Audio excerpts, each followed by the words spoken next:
niwaambie tu watu wa Bungoma, everything niambia mbo huicha alaha ni huicha kholele waena khani huje musiama sida. There's a reason God sent me to this old man called Raila Odinga, and I became the Secretary General of ODM. That purpose might not be clear to many now, but I am sure in the fullness of time, God will reveal it to you and to me.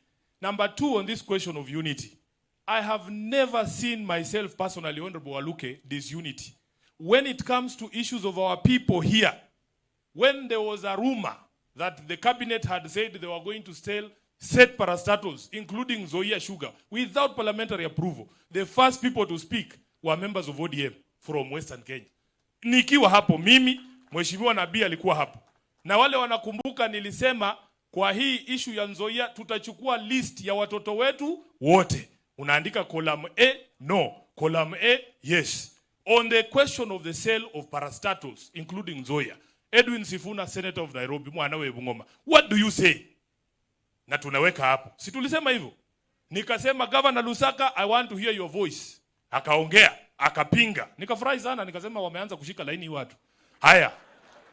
Mheshimiwa Makali, nikamuuliza Makali, wewe ndio mbunge wa Nzoia. Kweli Nzoia itauzwa wewe ukiwa mbunge? Akasimama hapa nikaona, nilikuwa natumiwa video tu nafurahi. Makali akasema over my dead body. Nalo manandi correct. Haya nekuisenda.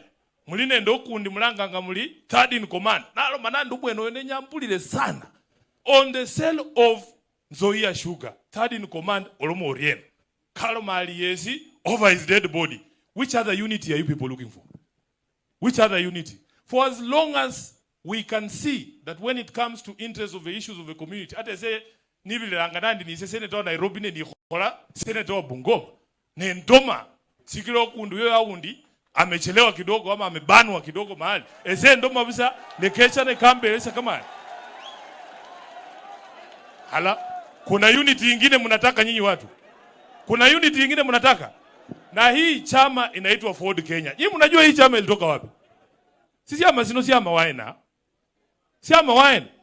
Mtu mwenye ako na kifungu ya Ford Kenya amekaa tu hapa. Kwa sababu kuna wenzetu walitutangulia huko, Mheshimiwa kina Wamalwa, wakaingia ndani ya Ford Kenya. Kwa mpango ya Mungu, chama ikakuwa yetu. Ama namna gani? Hata ODM hino ngamwambuka akharoma. Enyo mmanyile muli wacha niachie tu hapo baba.